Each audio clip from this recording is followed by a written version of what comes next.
नमस्कार दोस्तों, हिंदी पीडिया चैनल में आप सभी का स्वागत है। आज हम एक नए बिंदु के साथ उपस्थित हुए हैं। आज का बिंदु है अलंकार, जो परीक्षाओं में अक्सर पूछा जाता है। तो आज हम देखते हैं अलंकार क्या होता है, अलंकार के कितने भेद होते हैं, अलंकार को कैसे पहचाना जाता है। तो आइए दोस्तों, आज हम पढ़ते हैं अलंकार। सबसे पहले अलंकार किसे कहते हैं? अलम करोति इति अलंकारः, अर्थात काव्य की शोभा बढ़ाने वाले कारक शब्द, काव्य की शोभा बढ़ाने वाले कारक या शब्द अलंकार होते हैं। जैसे हमारा शरीर पहनावा, आभूषण आदि से सुशोभित होता है, वैसे ही काव्य जो है अलंकारों से सुशोभित होता है। तो आइए देखते हैं अलंकार के कौन कौन से भेद हैं। सबसे पहले जो है अलंकार के प्रमुख रूप से दो भेद माने गए हैं, परंतु अलंकार तीन होते हैं: शब्दालंकार, अर्थालंकार और उभयालंकार। शब्दालंकार, अर्थालंकार और उभयालंकार तीन भेद होते हैं, लेकिन मुख्यतः जो काव्य में प्रयोग होते हैं वह दो ही होते हैं।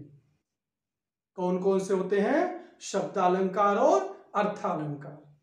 जब काव्य में शब्द के आधार पर, शब्दों के आधार पर चमत्कार उत्पन्न हो तो वहां शब्दालंकार होता है, और जब काव्य में शब्दों के अर्थ के आधार पर चमत्कार उत्पन्न हो, सजावट हो, शोभा बढ़े, तो वहां अर्थालंकार होता है।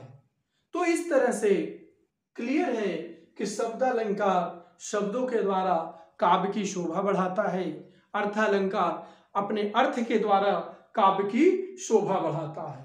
तो आइए देखते हैं शब्दालंकार कौन कौन से हैं और किस तरह से शोभा बढ़ाते हैं, पहचानते हैं। तो शब्दालंकार मुख्य रूप कुल 7 होते हैं, लेकिन मुख्य रूप से केवल 3 होते हैं: यमक, श्लेष और अनुप्रास। यमक, यमक का अर्थ होता है युग्म। युग्म, यमक जिसका अर्थ होता है युग्म। जब कोई शब्द युग्म में आए, जोड़े में आए, तो ऐसी जगह यमक अलंकार होता है। और जिसके अर्थ अलग अलग हों, शब्द समान हो लेकिन अर्थ अलग अलग हों। शब्द समान होंगे, एक जैसे होंगे, युग्म होंगे, लेकिन उसके अर्थ, उन शब्दों के अर्थ अलग अलग होंगे, ऐसी जगह पर यमक अलंकार होता है। तो यमक अलंकार का यह उदाहरण है: माला फेरत युग फिरा, फिरान मन का फेर, कर का मन का डारी दे, मन का मन का फेर। इस तरह से तो जो माला फेरत, माला फेरने की बात हो रही है, माला जपने की बात हो रही है, महंत के द्वारा, पंडित के द्वारा जो माला फेरने की बात की जा रही, संत के द्वारा जो माला फेरने की बात की जा रही है, तो वह मन का फेर, मन में जो विचार है वो नहीं फिरे। तो कर का मन का डार दे, कर का मन का डार दे, मन का फेर। यहां मन का शब्द देखेंगे, मन का दो शब्द आए हैं, एक मन का और दूसरा मन का। इन दो शब्दों में मन का क्या है, मन का, और मन का क्या है? तो दोस्तों, मन का जो एक साथ लिखा होता है, मन का मतलब होता है माला का दाना। मन का होता है माला का दाना, माला में लगे मोती, माला के दाने, माला के दाने। इस तरह से ये मन का है, माला के दाने। और मन का हृदय का, मन का हृदय का। यह मन का जो है इसका तात्पर्य है हृदय, हृदय का। और तीसरे मन का, मन में ध्यान लगाना, मन का फेर, जो यहां मन का फेर लिखा है, मन से ध्यान लगाना, हृदय से ध्यान लगाना।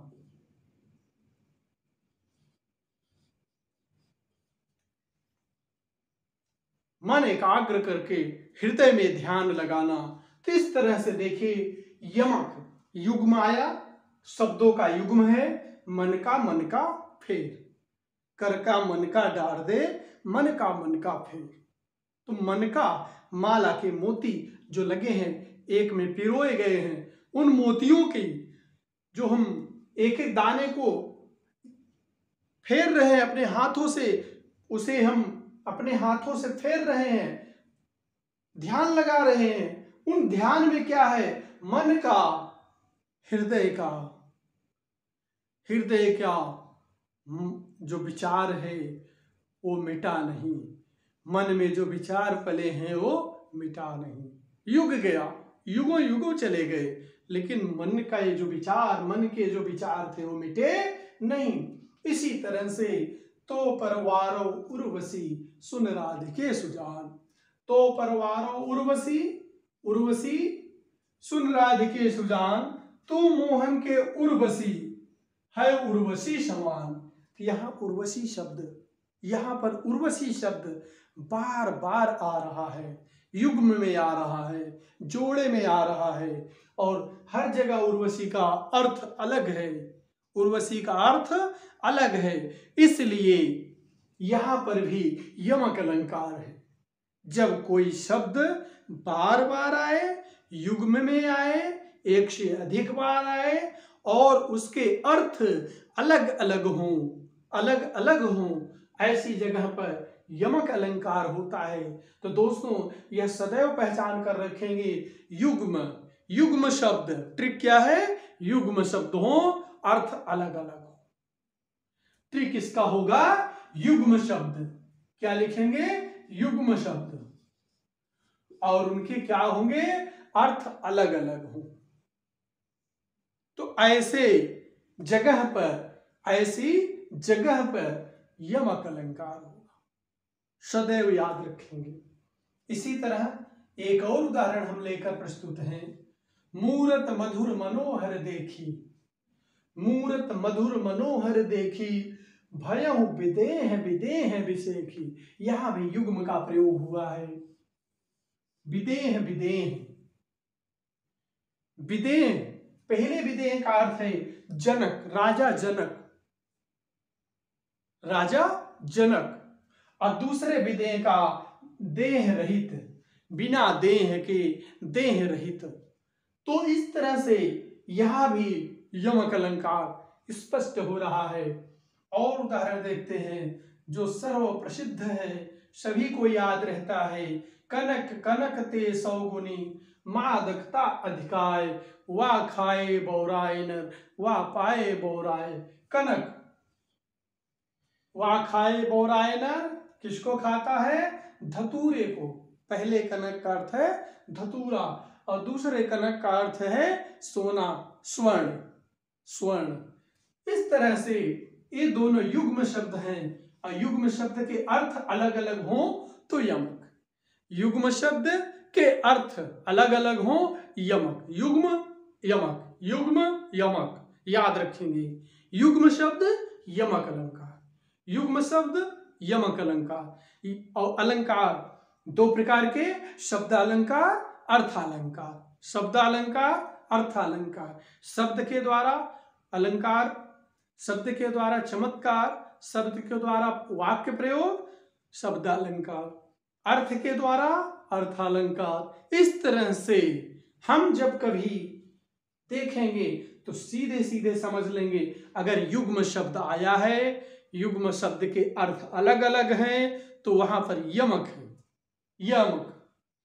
इस तरह से अब आते हैं एक और उदाहरण के साथ। ऊंचे घोर मंदिर के अंदर रहने वाली, ऊंचे घोर मंदिर के अंदर रहती है, 3 बेर खाती है, 3 बेर खाती है, 3 बेर खाती है, 3 बेर खाती है। यहां युग्म शब्द है तीन बेर। तीन बेर, तीन बेर खाती है। क्या खाती है? तीन बेर।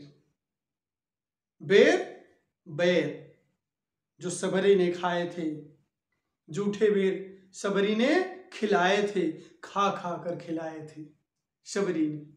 उसी तरह से तीन बेर, और तीन बेर खाती है, तीन टाइम। एक जगह बेर का अर्थ है फल, जो राम ने सबरी के हाथों से खाए थे, और दूसरे बेर का अर्थ है टाइम, समय, सुबह दोपहर शाम। तो यहां भी युग्म शब्द का प्रयोग होने के कारण यमक अलंकार है। दोस्तों अब आते हैं हम सभी श्लेष अलंकार पर। श्लेष अलंकार, शब्दा श्लेष। श्लेष अलंकार है शब्दालंकार का एक भाग जिसमें शब्द श्लिष्ट होते हैं। शब्द श्लिष्ट होते हैं, एक ही शब्द में एक से अधिक अर्थ चिपके रहते हैं। एक ही शब्द में एक से अधिक अर्थ चिपके रहते हैं। ऐसे जगह शब्द श्लेष होता है, श्लिष्ट होता है, जिस कारण से ऐसे कथन में, ऐसी जगह पर श्लेष अलंकार बन जाता है। तो आइए देखते हैं, एक उदाहरण से इसे समझते हैं। रहीमन पानी राखिए, बिन पानी सब सून, पानी गए न उबरे, मोती मानुष चून। इस तरह से मोती मानुष और चून, चूना, तो मोती भी एक बार मोती की आभा चली जाए, चमक चली जाए, तो मोती जो है किसी काम का नहीं रहता। मनुष्य का चरित्र मिट जाए तो वह मनुष्य किसी काम का नहीं रहता। और इसी तरह चूने का पानी मर जाए तो चूना किसी काम का नहीं रहता। अर्थात रहीम यहाँ कहना चाहते हैं कि पानी जो है बहुत ही मूल्यवान है। आप मोती के संदर्भ में पानी आभा, मनुष्य के संदर्भ में पानी चरित्र, और चूने के संदर्भ में पानी चूने का पानी। इस तरह से दोस्तों दूसरा उदाहरण देखते हैं। मेरी भव बाधा हरो, राधा नागर सोय, जातन की झाई परे, श्याम हरित दुति होय। जिसकी छाया मात्र पड़ जाने से श्याम भी, पाप भी मिट जाता है, कालिमा हट जाती है।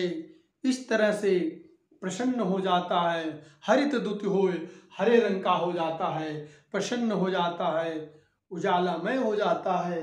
इस तरह से जो है काला भी श्वेत हो जाता है, पाप भी पुण्य बन जाता है। इस तरह से आगे देखते हैं। चारुचंद्र की चंचल किरणें खेल रही थी जल तल में, स्वच्छ चांदनी बिछी हुई थी अवनी और अंबर तल में। दोस्तों यह अलंकार होगा अनुप्रास। क्या होगा? अनुप्रास।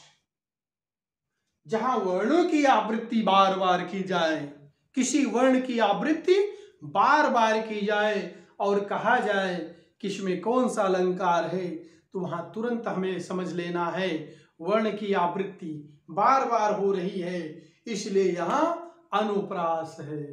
प्रास बार बार, अनु पीछे पीछे, इस तरह से बार बार पीछे पीछे आवृत्ति होती रहती है।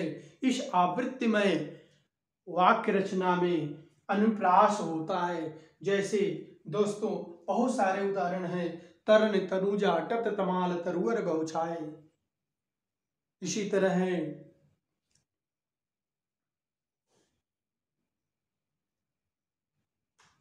जय हनुमान ज्ञान गुण सागर, जय कपीस तिहुँ लोक उजागर।